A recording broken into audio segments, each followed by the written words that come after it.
But today I want to share a second part to options, and that is lease options.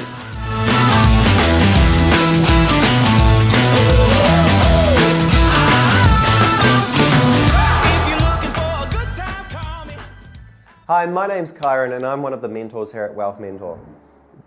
In one of the last videos, I talked about options, but today I want to share a second part to options.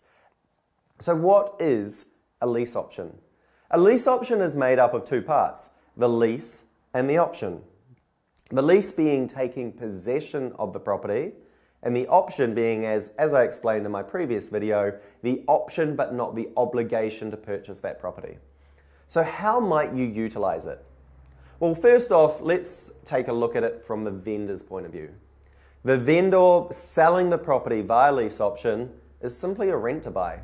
Most people are probably pretty familiar with the concept of a rent to buy. You are going to have someone coming in to purchase a property, but they're not able to get bank finance for whatever reason.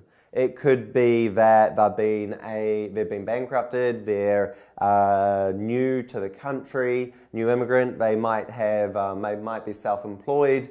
And so anyone who doesn't quite tick the bank's checklists in order to be able to get a loan, but are still in a good position to be able to purchase, they might be the right person to sell your property to via rent to buy. And of course, you've also got that great feeling that you're helping someone get into the housing market that might not have been able to otherwise.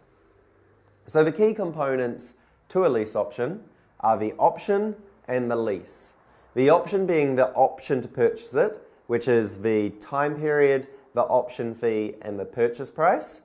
And then the lease being the possession. How much are they paying in order to occupy the property right now? Hence the lease.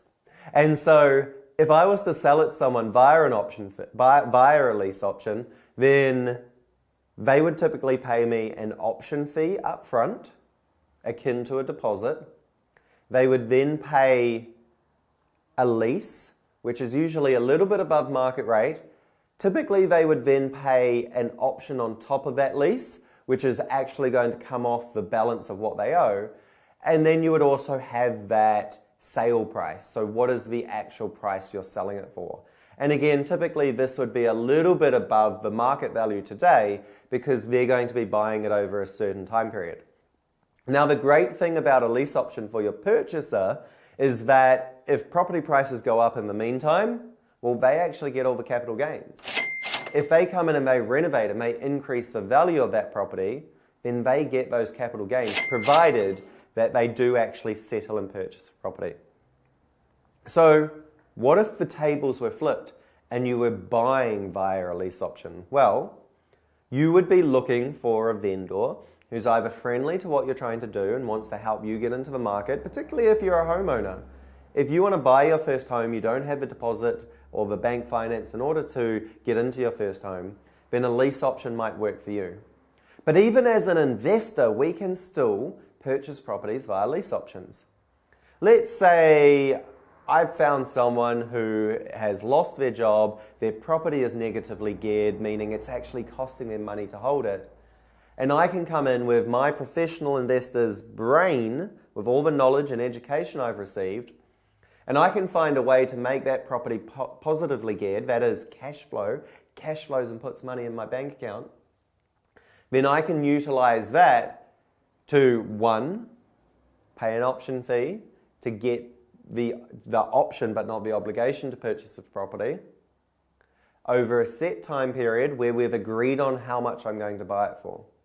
I would then take possession of it through a lease. In this case, I would be going for the smallest lease I possibly could, usually just covering the bank interest for my vendor.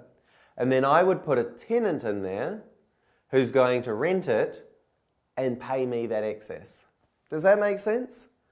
So a lease option is a fantastic addition to an option if you're looking to get into the market or if you're looking to sell a property, make a bit more money than you might otherwise, or just to help someone get into the market. It's also a fantastic strategy to use in down markets where you really are struggling to sell, or if you're forced to have to sell your property for more than it might be worth on today's market.